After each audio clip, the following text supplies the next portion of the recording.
Let's round up a smart site with Manali Insight. चीन के Wuhan शहर से फैला हुआ कोरोना वायरस विश्व स्तर पर एक बड़ा संकट का रूप ले चुका है और साथ ही हमारे भारत देश के लिए भी एक विकराल रूप धर चुका है। ऐसे में लॉकडाउन का नजारा हमें हर ओर देखने को मिल रहा है, चाहे वो विश्व स्तर पे हो या फिर हमारे भारत देश पर। अर्थव्यवस्था। आज के इस वीडियो में मैं आपको बताऊंगी कि लॉकडाउन के चलते आखिरकार हमारी भारतीय अर्थव्यवस्था पर क्या प्रभाव पड़ने वाला है और इससे बचने के लिए हमें क्या क्या उपाय करने चाहिए। साथ ही आज की इस वीडियो में मैं आपको रूबरू कराऊंगी कोरोना के लाइव अपडेट से। बहरहाल समस्या कितनी भी बड़ी हो, बात हमेशा समाधान की जाती है। तो चलिए शुरू करते हैं।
वापस से उठकर अपने एक सामान्य स्तर पर आ गई। हमने कोरोना के कहर से बचने के लिए लॉकडाउन जैसे ऑप्शन को तो अपना लिया, लेकिन आखिरकार लॉकडाउन का हमारे इंडियन इकोनॉमी पर क्या असर पड़ने वाला है और ऐसे में अगर प्रभाव पड़ता है तो हमें किन किन उपायों को अपनाना होगा।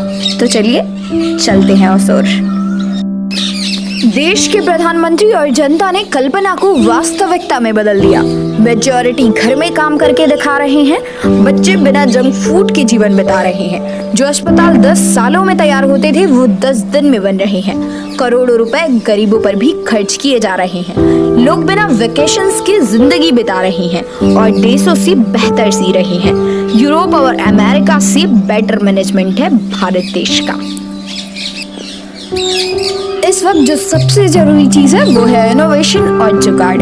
आने वाले वक्त में आइसोलेशन और लॉकडाउन से कोरोना के दर्द को तो सहा जा सकता है, लेकिन आइसोलेशन और लॉकडाउन के चलते अर्थव्यवस्था के डूबने का दर्द देश नहीं सह पाएगा। ऐसे में कोरोना के कहर से बचने के बाद इस डूबती हुई अर्थव्यवस्था की नैया को पार लगाने के लिए कुछ उपाय हैं, कुछ सुझाव हैं जिनसे अर्थव्यवस्था की समस्या से बचा जा सकता है। पहला, यूनिवर्सल बेसिक इनकम। ये भारत ने पेपर पर तैयार किया और फिर इम्प्लीमेंट करना शुरू किया। इसे अमेरिका और यूके में बेसिक इनकम बोला जाता है, तो वहीं कनाडा के अंदर इसे बेसिक इनकम गारंटी कहते हैं। जहां दिहाड़ी मजदूर जो 2 दिन का पैसा अपने पास रखता है उससे इनफॉर्मल इकोनॉमी को चलाता है। डायरेक्ट बैंक ट्रांसफर के द्वारा दिहाड़ी मजदूर के बैंक में किसी तरीके से डीबीटी से पैसा पहुंचाया जाए तो बड़ा फर्क आएगा। एक और कोरोना से जिंदगियां बचाने की कोशिश है, तो दूसरी ओर इस इम्पैक्ट से कई और जिंदगियां ना बर्बाद हो जाएं, अर्थव्यवस्था को बचाने की भी दौड़ लगानी होगी। सरकार के पास सेस फंड का 52,000 करोड़ रुपए इकट्ठा हो रखा है। बिना चिंता किए इस पैसे को गरीबों के हाथ में बांट देना चाहिए, क्योंकि डीबीटी के माध्यम से आप कंस्ट्रक्शन करने वाले वर्कर्स को, जिसकी 3.5 करोड़ की आबादी है, अगर आपने उसको रोक लिया तो वो इनफॉर्मल इकोनॉमी को चला देंगे। इसके बाद आते हैं छोटे व्यापारी। Grant and loans will help small businesses. Liquidity की पाइपलाइन, कैश, रोकड़ा छोटे व्यापारी तक चलाए रखना जरूरी है। मजदूर के बाद छोटे व्यापारी जो चलाते हैं देश को। बड़ा कॉर्पोरेट कभी देश नहीं चला सकता। छोटे व्यापारियों को कम्प्लीटली इंटरेस्ट फ्री लोन कर देना चाहिए। एक बार जब बिजनेसेस ठीक होने लगेंगे तो ईएमआई के द्वारा पैसा वापस करने लगेंगे। आप बोलेंगे कि इंटरेस्ट फ्री लोन कर दिया तो बैंक बर्बाद हो जाएंगे। बैंक तो अपने पहले ही बर्बाद कर दिए हैं। 5-5 लाख करोड़ का लोन लेके लोग निकल गए। अमेरिका, फ्रांस, यूके, जर्मनी ने फिजिकल और मॉनेटरी कदम जोर से दिए, एक साथ दिए। हम लोग बारी बारी करके दे रहे हैं। क्रेडिट लाइन को बचाना है, वरना बड़े बड़े कॉर्पोरेट ने ऑलरेडी बड़े बड़े फ्रॉड कर दिए हैं।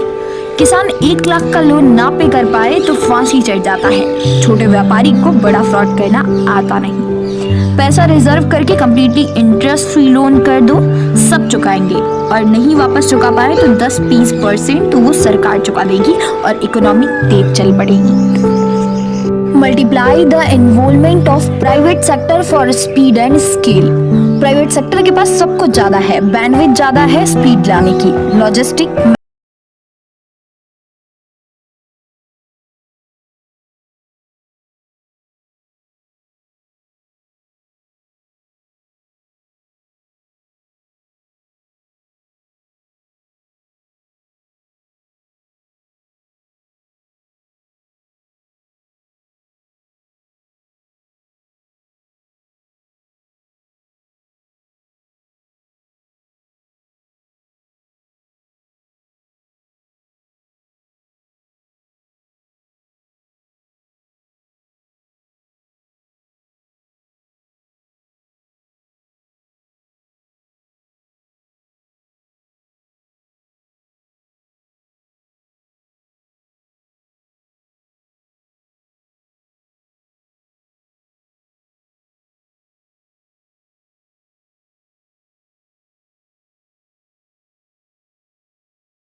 फीसदी मरीज बीमारी से भी ठीक हो चुके हैं। यही कोरोना से जुड़ी कुछ महत्वपूर्ण बातें और कोरोना के लाइव अपडेट्स। आगे भी ऐसी वीडियोस देखते रहने के लिए जुड़े रहिए मनाली इनसाइट से। धन्यवाद।